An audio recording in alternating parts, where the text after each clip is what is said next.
Hello, everybody, and welcome to our final regular season edition of the Kelly Green Hour as we are set for week 18 in the National Football League. You heard that right. The regular season is going to be over in about 55 hours or so, which will be the end of the Ravens-Steelers game in Pittsburgh to determine the winner of the AFC North.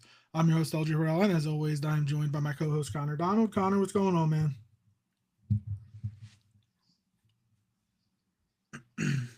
Maybe not. Can you hear me, Connor? I mean, you said we're ready for week 18. I mean, I don't even know if I'm ready for week 18, but yeah, no, I can hear you. Yeah. Okay. Can you hear me? Yeah, you're good. Go ahead. Perfect. There might be okay, perfect. Yeah, I mean, you were saying we're ready for week 18, and I was just saying, are we really ready for week 18? I don't know if I'm totally ready for week 18, but oh well, here we are. The regular season is coming to an end, and on to the playoffs we go after this matchup with the Washington Commanders. Yep, and this is going to be a glorified preseason game as the Philadelphia Eagles will be resting the majority of their starters. Before we jump into that, as always, follow us on Twitter at Kelly Green Hour. Follow Connor on Twitter at Connor10. Follow me on Twitter at LGHarrell54. Follow the Eagles Pinpull Network on Twitter, YouTube, Facebook, wherever you get your podcasts at Eagles Pinpull Network. Let us know your thoughts in the chat if you are joining us live. Week 18. We're going to touch base. It's not going to be our longest episode. Like, let's be honest, a glorified preseason game. Is there something to play for? Yes, but as Sirianni said today, the only thing the Eagles control is health. They need the Bears to lose. They need other things to happen to get the number 2 seed. But the Eagles can control going into the postseason as healthy as possible. And let us know if you agree with that. Now, we were having the discussion in our Discord chat the other day when the decision came out. I and Connor, I believe you too, were in agreement with what Coach Sirianni is deciding to do with resting, pretty much all the starters, as many as you can. Obviously, it's not a college team. We don't have 120 guys. You can't sit everybody. And there were others that said, look, the offense doesn't look good. They still have something to fight for, that they should go out there and be playing and kind of try to get into rhythm. I don't think we saw it against the Raiders and the Commanders in back-to-back weeks. I don't think a week 18 game against a bad Commanders team, however the offense is going to look, is going to mean anything come playoff time. I think the offense is what it is. Will we see a change? I do think that one of the only changes that we will see is going to be Jalen Hurts potentially running a little bit more. I think they saved that for the playoffs. I don't know if they saved anything else. I doubt it. But the running aspect of Jalen Hurts is going to be added into the playbook or re-added into the playbook, and I think that helps Saquon, and that also helps the passing game. But playing Jalen, playing AJ, playing Saquon, playing the starting offensive line against a Commanders team that has nothing to play for, and already talked about 2 weeks ago, we'll see them in 2 weeks. They have the cheap shot artist in Frankie Louvu. I don't think it means anything. I don't think it helps. I think a healthy Eagles team can beat anybody in the NFC playoffs. Yeah, no, I totally agree with you. I mean, one of the points that you made is we thought we were made, or our offense was made better by beating up pretty significantly on the Commanders and the Raiders a few weeks back. And we realized in the Buffalo Bills games that either isn't true, or we just are so insanely conservative by nature because of Nick Sirianni that any type of lead we're going to try and preserve like it's our firstborn child. And it just, so would it make, I understand we're playing for some, if it was more in our control, and the other game was going to happen earlier in the day and we could have made that decision, but of course the NFL's never going to let that happen. Okay, if there was more in our control, but like I posted to our X feed earlier today, I agree with Nick Sirianni's read on it, because at the end of the day, you're relying on a Detroit Lions team that's lost 3 in a row. 4 of their last 5 is a shell of itself from last season and under Ben Johnson's tutelage as the offensive coordinator.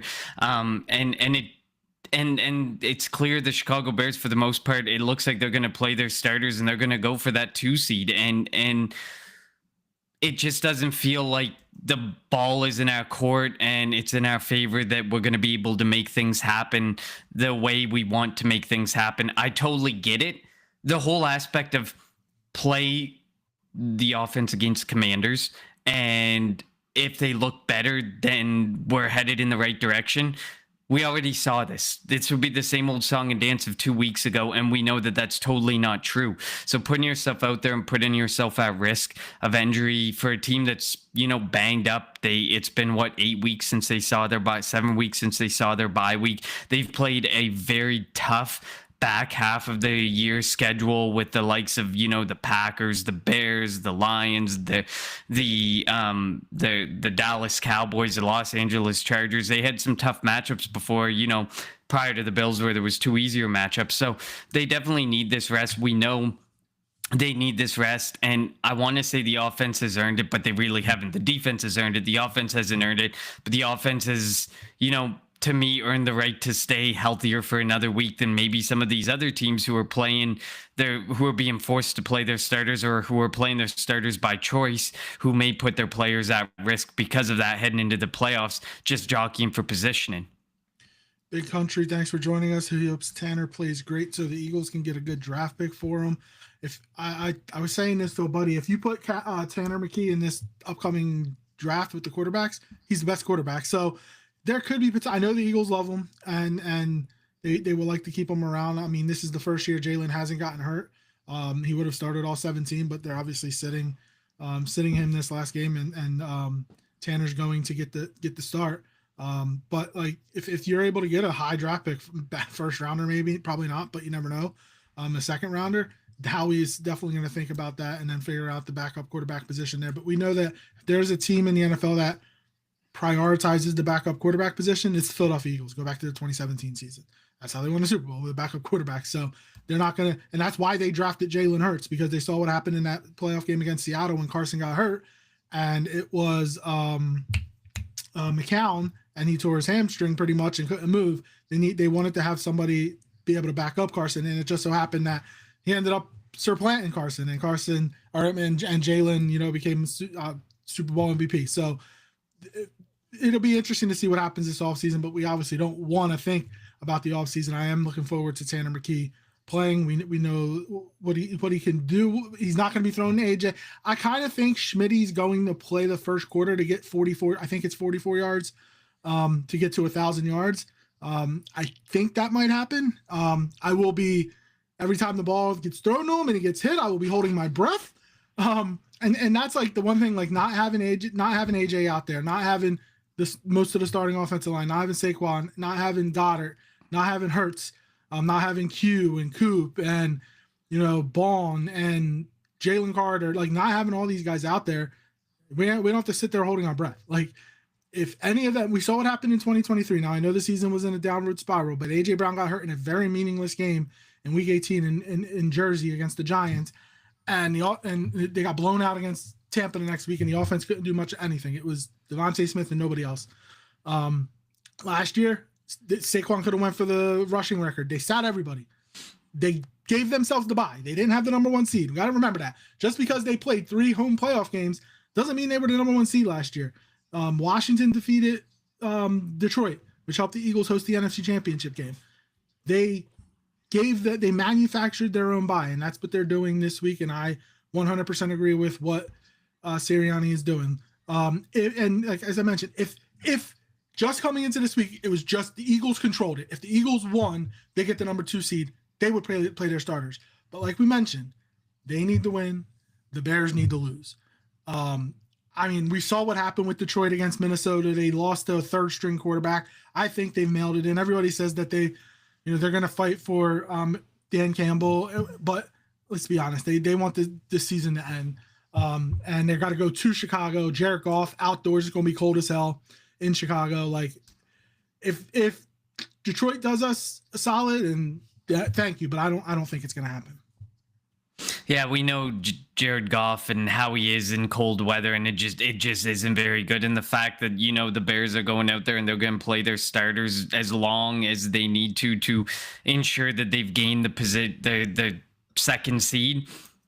I mean, it sucks. I get it, but I mean, we have to accept that Nick Sirianni's conservative by nature. This felt like the route that he was going to go. He was playing the media for a couple days. We know he was playing the media. That's exactly what Nick Sirianni does. And he ultimately ended up making the call that I think is the right call. I know that there's lots of different opinions. And one of the things that I said in our Discord chat was, if you're of the ilk, they should play the starters, make sure you're standing behind it if a starter gets hurt. Because there's a lot of people who say play the starters, and then as soon as that starter gets hurt, they're like, well, in the back of my mind, I knew it wasn't the right idea, but he did it anyways. But they spent the week prior going on Twitter or Facebook and preaching how they wanted the starters to play, and that's the way to go. And so I mean, hold that power and hold that strength when you're standing behind it. And I stand behind this fully. I agree with you.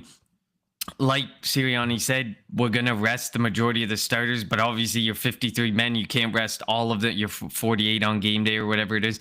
You can't rest all of them. And some of these guys are gonna have to play. And some of those guys are like, what would have been Marcus Epps, but Marcus Epps has a concussion. But like Moro Jomo's going to see the field.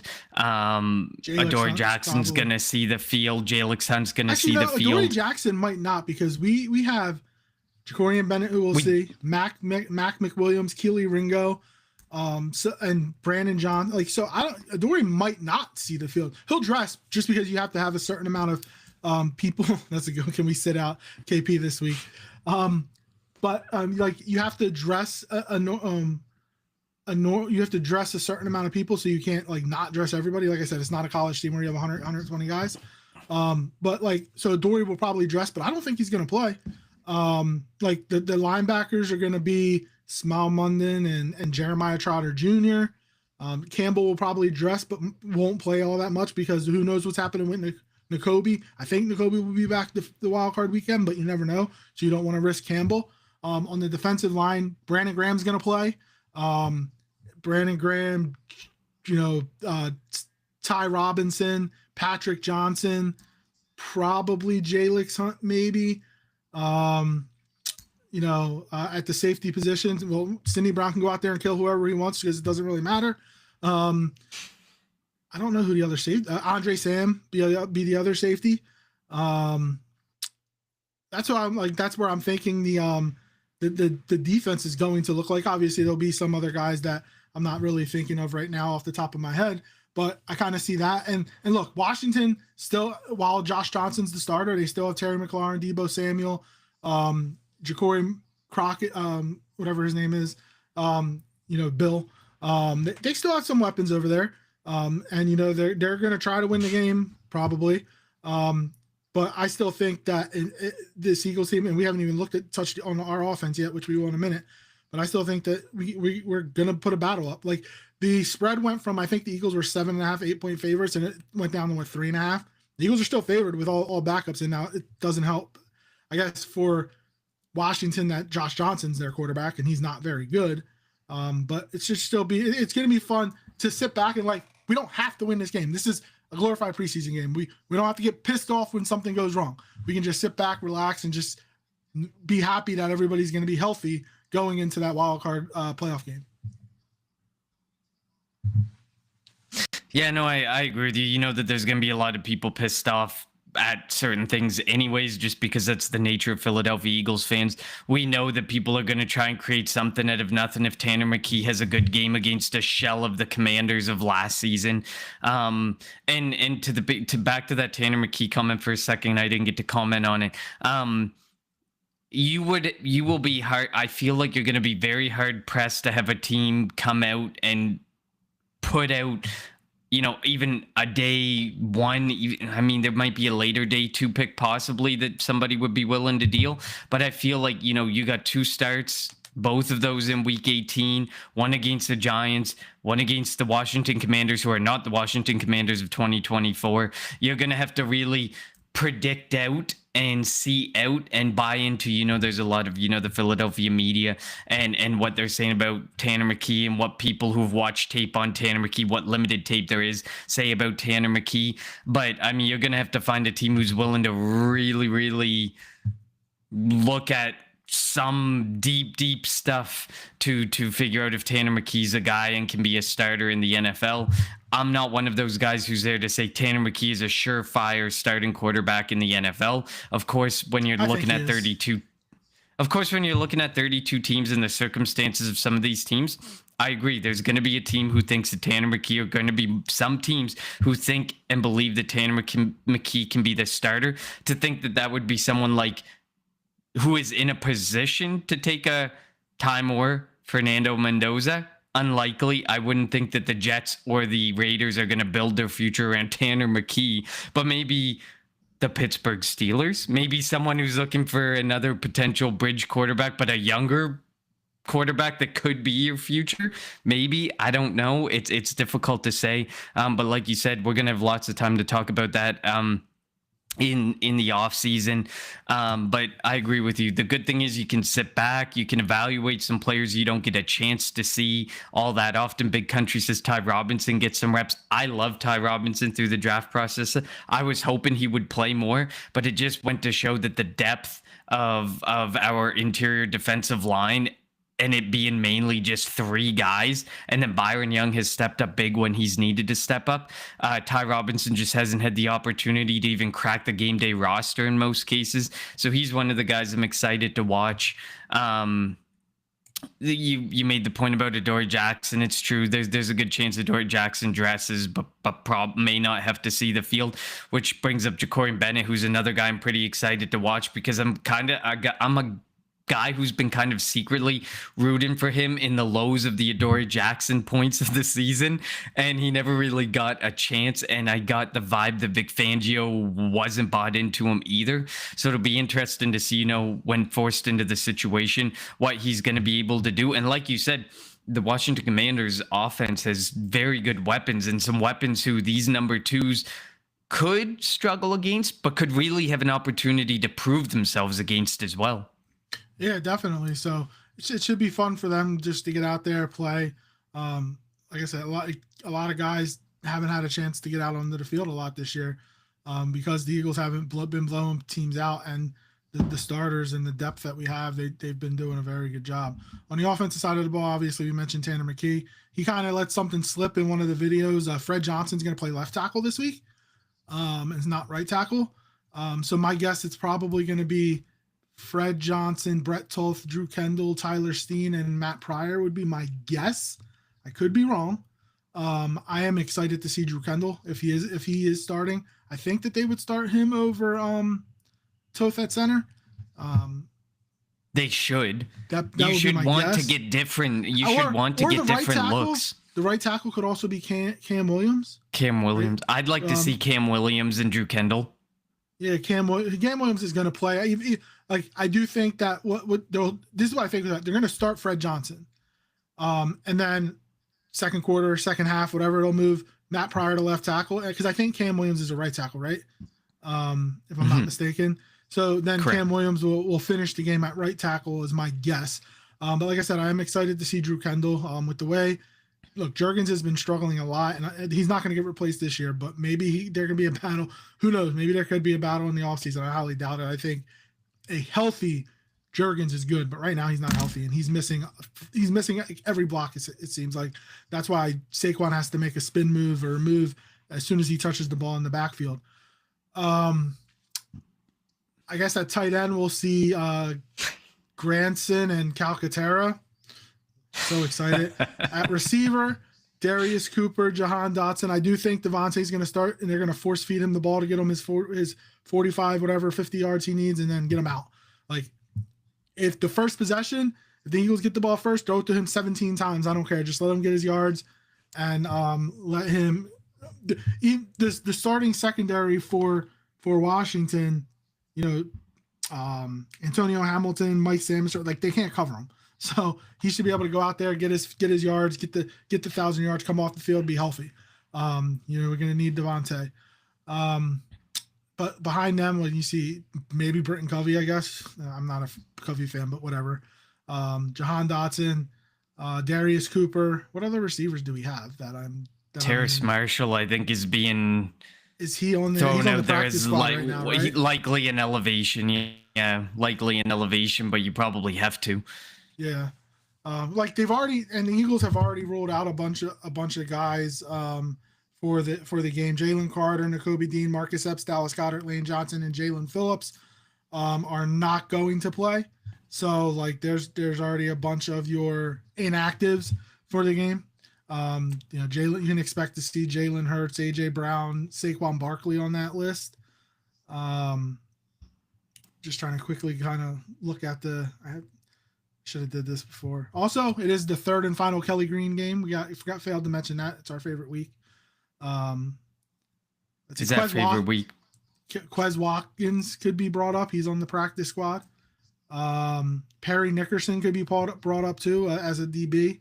Holland Pierce potentially could be brought up. Brandon Johnson and Patrick Johnson will definitely be brought up. EJ Jenkins will be a tight end. Danny Gray, they have a bunch of guys on the practice squad that they could bring up, so that we don't even have to sniff seeing any of our star players. Yeah, I feel like there's a limit to how many elevations you can make from the practice squad in a week. I just don't remember that number. I'm looking it up now. It's not like the COVID year. It's two. It's not like the COVID year, because if you remember that last game of the season, the Eagles put like 17 guys on the COVID list, which was funny. And that's the year Dak threw 5 touchdowns on our COVID team. Yeah, so I mean, ultimately, it's only going to be 2, and then I guess you got to look at where are their lightest positions, and I kind of obviously safety like Andre Sam. You look at edge, we're really light at edge when you consider the scope of things. Like, I mean, Jalen Phillips is already ruled out, so probably Patrick Johnson. But then, wide receiver, we're really light at wide receiver as well. Like, you've Darius Cooper and Britton Covey up there now with Devontae Smith. Makes it seem like they're going to have a tough decision to make there. It could be that you kind of have to put Smith out there more than you really want to have him out there, but hopefully you don't need Jahan to. Dotson, it'd be Jahan Dotson, Darius Cooper, and Britton Covey. And then, they'll go a lot of 2 tight end set. Which makes evaluating Tanner McKee that much harder when you have to consider that he's thrown to Darius Cooper, Britton Covey, and Jahan Dotson for the majority of this game. But, and I agree with you. When you look up and down, this is one of those situations where I wish we could have activated Willie Lampkin. It would have Willie Lampkin out there and activated to see what he's got at center. But like you said, it's probably going to be, I don't think there'll be a battle at center or to decide to start in center next year, as much as, the media is going to create it and there's going to be articles all over the place about will Cam Jurgens start next year.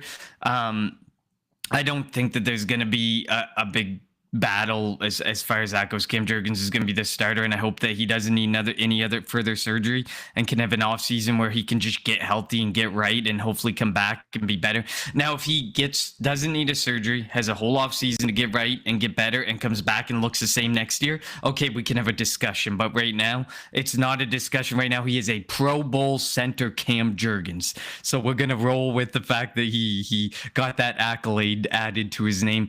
I agree with you. I want to see Cam Williams so bad. Like, it stresses me out because now that we're staring down the barrel of like the tight end situation that we have, where I've put out on our X feed, just heads up, I am the predominant poster on the X feed. So that's my perspective, saying that we need to just clean house and start over at the tight end position completely, trade for one, sign one, draft a couple. Like, I mean, the only one I'd actually... That's what I want. Exactly. Yep. I mean, the only one I'd really keep on the roster is Cameron Latu, but he doesn't get as many looks as I'd like him to get. So hopefully today or Sunday's game will be an opportunity to get a better look at Latu. But you would think Ben Van Summeren is potentially going to be healthy. He's the technically the fullback. So Exactly, but Latu, I think, could be a block. Like he could be like the Jack Stoll who we, let go prematurely through it during a season, and I feel like we've never come back from that because Grant Calcaterra is not a pass blocker, not even a very viable pass catcher anymore.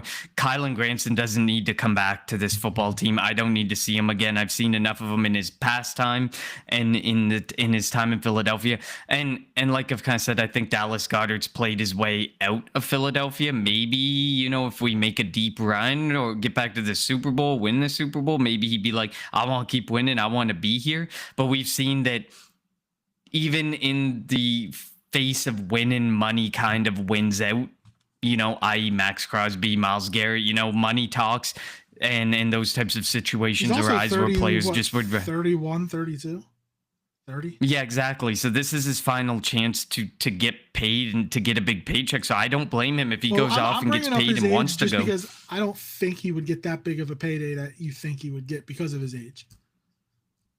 You Especially could probably with Kyle Pitts is going to be out there. David Njoku could potentially be out there. They have Harold Fannin. But sometimes we've seen these situations arise where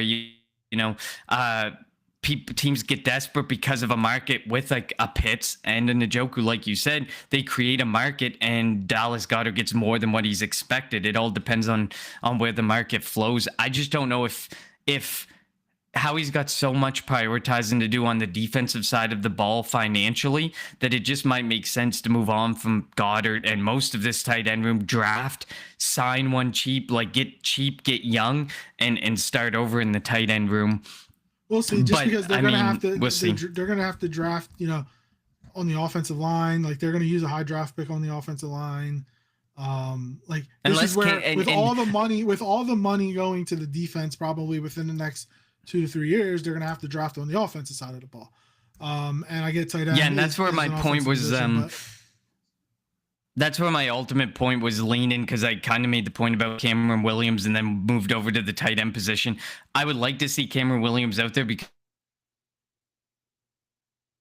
And Connor froze a little bit. He'll be back in a minute or two or a couple seconds. Adam's Exploits, thanks for joining us. Welcome. Hopefully you're excited for the glorified preseason game against the Washington Commanders, led by Tanner McKee. Somebody that I did want to bring up as we're still waiting for Connor. You guys are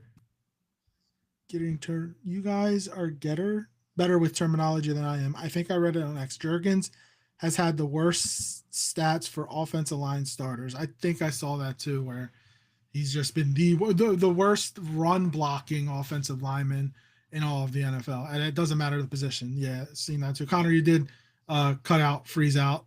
So I kind of just took over. Sorry.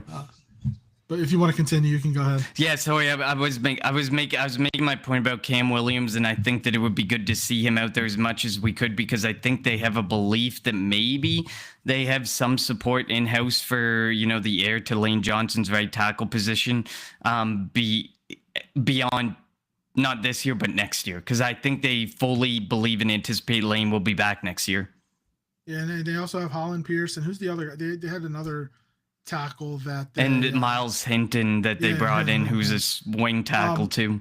Also, didn't bring up the running back position. You would think that Tank Bigsby will start, but I don't want him to get a bunch. Like we need him. Like even though Saquon is the starter, I'd much rather, or I would not want Bigsby getting hurt, because I'd much rather him carry the ball than Will Shipley. I'm still perplexed why Will Shipley's always on the field on third down, and they waste time giving him the ball. It's almost like when I was pissed off when they kept giving the ball to Gainwell last year. It just felt like a waste, or Quez Watkins for that matter, a couple of years back.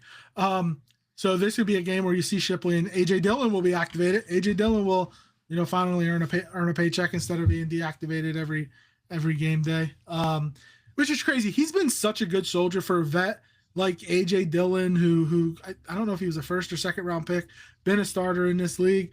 And for the last 2/3 of the season has been inactive, hasn't been on the field, and he hasn't complained once. So it's admirable, just him showing that veteran being that veteran presence in that locker room.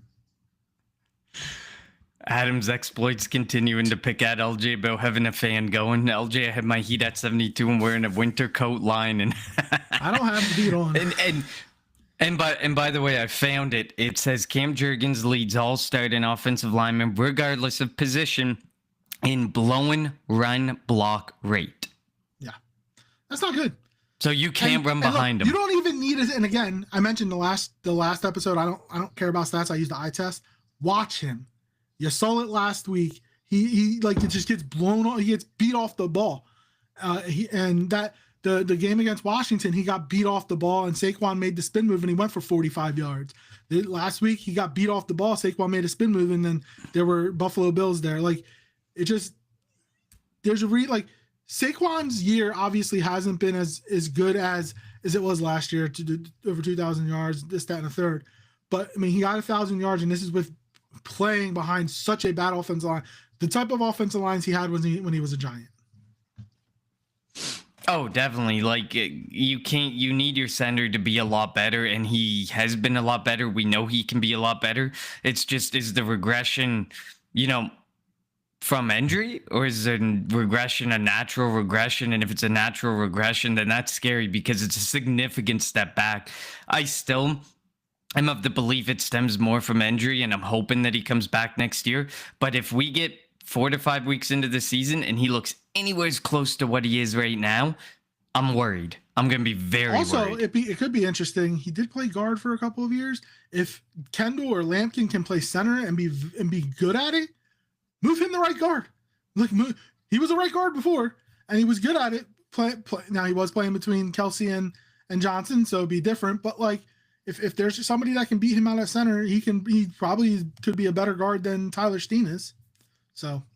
And I don't think that would be, disrespect. I mean, he might see it as disrespectful since I think he's a 2-time Pro Bowler now. This is his second year as a Pro Bowler. So, he might take it as you're going to move a 2-time Pro Bowl center. But I think, Cam Jurgens also strikes me as a guy who would be like, I'm going to do what's best for the team. And if there's genuinely a better center out there, or someone has genuinely beat me for the position, I'll move to right guard again. Because I think when he came into the NFL as well, he had experience at right guard as well. If not, he was a right guard naturalized through college or parts of college. So I would be interested to see what happens. But yeah, like Adam's exploit says, Jurgens and Dickerson always hurt. Lane retiring soon. There are some major, question marks coming up at the offensive line position, for a position we used to be so confident in and so proud of. This year has definitely been one of the worst in, at least the last 5 years. This is the worst this offensive line's looked in 5 years or more. Yeah, definitely. It hasn't been this bad in a long time.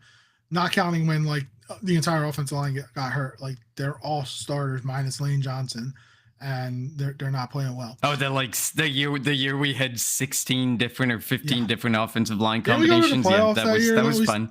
Yeah, it was. I don't know if we went to the playoffs. I'm pretty sure we did. Yeah. So, all right.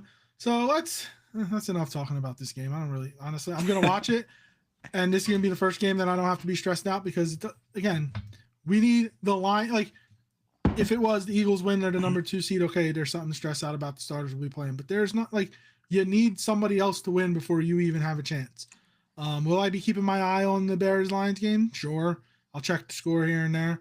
But I just want to see these young guys go out there, just play football. And I will say one thing: the play calls will be different, because if you go way back to when Andy Reid was the head coach, and Donovan would get hurt, and AJ Feely, Jeff Garcia, Kevin Cobb, whoever, anybody else would go in for him, the plays changed. They would run the football more. They would do a bunch more under center stuff. And then when Donovan would come back, they come back to throwing the ball all over the yard. Don't be shocked if the play calling looks different. Now, obviously, Jalen and Tanner are 2 totally different quarterbacks. Jalen can move around. Tanner's more of your prototypical pocket passer quarterback. So don't be surprised. So that's gonna make the play calls a little bit different. But don't be surprised if we see kind of different play calls. And I do want to see, are the plays still getting called in late? Are they still breaking the huddle at the 10-second mark? So I am definitely going to be looking at that, and I still think that that's a Kevin Patullo thing, not a Jalen Hurts thing. All right, Connor, let's finish this off the way we usually finish our review shows off. A player to watch on offense and defense, a key. Then we'll get to our unheralded player of the week from last week, and then our prediction. I mean, I guess for I'm not going to pick a player who I necessarily am watching in this game from an impact perspective, but someone I'm most excited to watch because it's a very unique and different perspective on this game than what we normally would give. And mine's going to go to Cameron Williams. And I kind of alluded to it earlier. There's no one really in the backup category for the majority of positions that I'm paying a lot of attention to. So I'm looking at Cameron Williams, and I'm looking at what does he show us at right tackle? Does he start right away? Because, like you said, to kind of earlier in the episode, is it going to be Brett Toth who starts there because Fred Johnson's kicking to the other side, or is it going to be Cameron Williams? I think that would speak volumes that if they put Williams in there and wanted to see Williams get his shot. I mean, we know who Brett Toth is. They know who Brett Toth is at this point. Do you need to put him in? Right tackle. Or Matt Pryor, yeah, either whoever it might be. I think it should be Cameron Williams. Take a look at your future, get a look at your future, and see what might happen there. For the Eagles' offense, I mean, the key to the game is to me it's simple. Just if you can go out there and you can beat this Washington Commanders team who's playing all of their starters, that's really impressive. But I'd love to see all their starters though. They have a chunk of starters. Yeah, they have a ton of injuries. I agree. So, I mean, for me, it's just to see if anything is different, if anything changes with this offense at all. Like you said, and you kind of alluded to it, it's a Kevin Patullo thing. I've actually seen a lot of graphics where they've been slow to get the play call in since Nick Sirianni came to Philadelphia. So it almost feels like it's a Nick Sirianni thing, but he doesn't really have much pull or say in the offense anymore. So worse this year, though. It is worse. This year is worse than any other year. Yeah, in the graphs, it shows this year is like meteorically worse than other seasons. And Adams exploits, I agree. We all know Pryor is terrible. I agree. What is the point in having... There's no reason to put Toth or Pryor out there. Put Kendall in, put Cameron Williams out there. Get a look at guys. You're going to bring Brett Toth back in the offseason. You're bringing Matt Pryor back. You're probably going to put them on your practice squad next year. We don't care about those guys anymore. Let's get a look at the guys that we don't know so much about and try and figure out, are these going to be the future of our offensive line or the future depth of our offensive line? So I agree with your stance there, Adams exploits that it's time to get a look at other people. And that's why I kind of wish Willie Lampkin was available. I prefer Lampkin and seeing what he's got over Kendall. Defensive side of the ball. Before you finish, before you go, that comment and I think we talked about it on Tuesday. The Patullo said, we just run it sometimes. That he should have been fired. As soon as he said that, if I was Sirianni, I'm like, dude, you're out. You're fired. Sorry, I didn't mean to cut you off, but that pissed him off. Go ahead. There's a reason he said it before week 18 and not in week 10, because he knew he was getting fired if he made that comment prior to this. But defensive side of the ball, I always love to see Jeremiah Trotter Jr. I want to keep seeing that development. Of course, he's getting buried behind in a depth chart that's very, very strong and very, very competitive now, especially if they decide to bring back Nakobe D next year, plus Jahal Campbell, plus Zach Bond. We may never really get to see the true Jeremiah Trotter Jr. or when we might see him. We never know, but I love seeing him. He plays very well when he gets a chance on the field. He's a decent special teamer. There's lots of things to like about him. His lineage and his bloodline with the Philadelphia Eagles, with his father. You would want to see more Jeremiah Trotter Jr., but not when we have linebackers looking the best they've looked in, a decade? More than a decade? Decades, can we say? So it's difficult not to. For the defensive side of the ball, I just want to see, again, what we got from guys like even Ty Robinson. Continue to see Byron Young. Byron Young, when he's had to step up, has stepped up in a huge way. I'm really excited to see. I agree with you. Adam's exploit. I'd like to see Robinson. I kind of alluded to that earlier in the episode as well. I like Ty Robinson. I liked him through the draft process. I was so hyped when the Eagles got him. But Ajomo, Davis, and Carter and Byron Young have just been too good for Robinson to even crack the game day roster. So I'm just excited. For me, there's no real keys to the game. It's just I'm excited to see some of these guys, get an opportunity who I was kind of banging the drum for earlier in the off season or earlier in the season, and just haven't gotten the opportunity that they've gotten. Yeah, I agree. The biggest keys, stay healthy for whoever's going to be out there. Like, this is going to be important. Like, if Devontae goes out there, just get him his 1,000 real quick so he can get the hell out of the game. Tank Bigsby, give him whatever you want to give him and get him hell out the game. Fred Johnson is going to be important. Being the 6th offensive lineman. I guess even Steen, because I think Steen's going to play and start. Get out there, get some work, get out.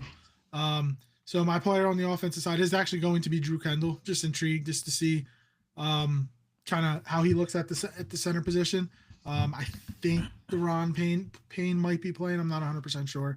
Like the defensive front for Washington is they still have some players, so it'll be nice to just get him some work against if Deron Payne is playing against an all-pro type of player. On the defensive side of the ball, I was going to go Trot, but you took him.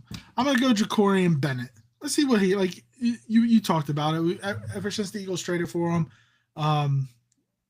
again, they tried to give that second CB position to anybody but Adoree Jackson, and Adoree just hasn't given it up, and that's credit to him.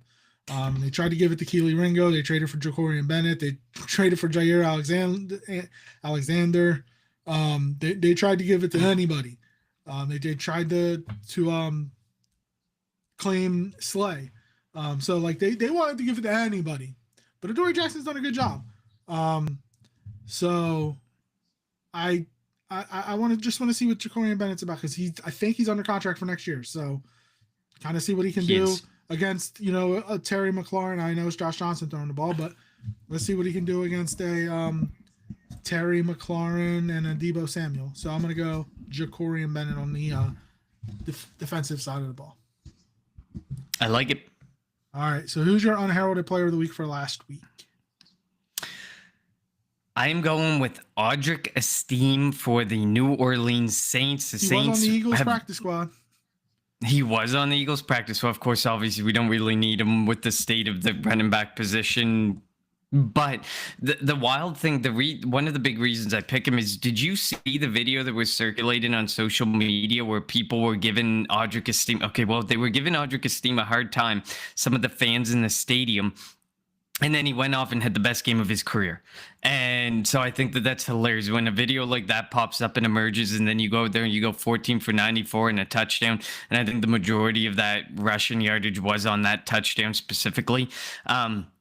I mean, you love those stories and those circumstances where a guy gets to prove himself in a situation where he likely wouldn't get a chance to prove himself. And I mean, it sucks that he's 27 years old, but Tyler Shuck is starting to look like he could be maybe something to build around for the Saints. It also sucks that he was a second-round pick, so they don't get the fifth-year option on him. So they're going to have to pay him a year earlier than most quarterbacks. So they have to make a decision on him a lot sooner. But I think they've won, 3 in a row, the New Orleans Saints, all with Tyler Shuck throwing the ball. So, I mean, the Saints still suck. But it's Kellen Moore there. It's good that they're finding some sort of answer, because they've been in cap hell for 5 years now. They've started every offseason for the last 5 years negative X amount of tens of millions of dollars in the cap. So, I mean, you love to see a bit of a rebuild and feel good story for them. But, I mean, I don't want to see them winning. I don't want to see them becoming this star caliber team anytime soon. But they have some feel-good stories and situations, and you got to have a soft spot for Kellen Moore bringing a Super Bowl, or helping bring a Super Bowl to Philly. I'm gonna go with Wan'Dale Robinson of the Giants. At 11 catches, 113 yards, went over 1,000 yards, I think, for the first time in his career, as the Giants defeated the Vegas Raiders and the Toilet Bowl 34-10. For the second straight year. I think it's the second straight year. And I think Robinson actually got hurt too. Yeah, and his season's over. His season's over. And the Giants, for the second straight year, blew the chance at the number 1 overall pick. So they're, again, and the fact that Joe Shane is still their GM is funny. It is hilarious that he is still their GM. All right, Connor, it's prediction time. This is a tough one. Again, it's a glorified preseason game. So it's tough, before we do that, I'm 9-7, you're 8-8. So if we go different sides of the ball here, you have a chance to tie me heading into the playoffs. You want me to go first? So just in case you want to change yours up? Yeah, go ahead. I feel like I need you to now. I'm going to go 24-13 Eagles. I don't think Josh Johnson's going to be able to score even against the Eagles backups. So 24-13 Eagles. That sucks because I still don't find myself being able to buy into the Commanders at all. So I feel like you're going to win it this year just because I can't. I don't see a reason to buy into it. I saw Josh Johnson when he played against us even. And I know that he came in cold and, whatever the circumstance, but still, I mean, he looks so bad. He's always looked bad. I mean, he gets jobs. He does something right within the NFL. Like, experience matters, but he's been on half the teams in the league, it seems like. And when you're the emergency third QB, it is what it is, right? So I am going with the Philadelphia Eagles as well. I'm going 21-10. So very similar to you, but I think the Eagles can pull this off, and then let's cheer for the Bears. Let's hope they haven't mailed it in, and we get their win. The Lions. The Lions. Let's cheer for the Lions and hope that they haven't mailed it in yet. And then Aiden says Philly Eagles have a real problem scoring in the second half. It's going to be interesting in this game to see if they continue to be conservative or if they test some things out to see what might work for them. I know it's not Jalen Hurts, but if they test some other things out to see what could stick in the playoffs, I don't know. Yeah, we'll see. They do. Once they get a lead, they kind of try to sit on it, and it's when they got up 13-0, and there were still 2.5 quarters to play. That's what they did last week, and it almost came back to bite them. As Adam Exploit says, Adam says, Happy New Year, everybody. We are in the 2026. The Eagles are going to the playoffs. The only team in the NFC East. We don't know who they'll play. We'll find out Sunday by about this time. By about 49 hours from now, we could potentially know who the Eagles will be playing in the first round of the playoffs. We do know that it will be at Lincoln Financial Field. As always, thank you all for tuning into the Kelly Green Hour. Follow us on Twitter at Kelly Green Hour. Follow Connor on Twitter at Connor10. Follow me on Twitter at LGRL54, and follow the Eagles Pinpull Network on Twitter, YouTube, Facebook, wherever you get your podcasts at Eagles Pinpull Network. We'll be back on Tuesday with a review of this preseason game. I don't even know why we're going to do it. We'll be able to talk playoff opponent a little bit before we get into our preview late next week, heading into Wild Card Weekend. For Connor, I'm LJ. Thank you all for tuning into the Kelly Green Hour. Thank you for being a part of our 2025, and make sure you're there for 2026 and bring a friend along with you. Tell them to come check out the Kelly Green Hour. Fly Eagles fly, baby.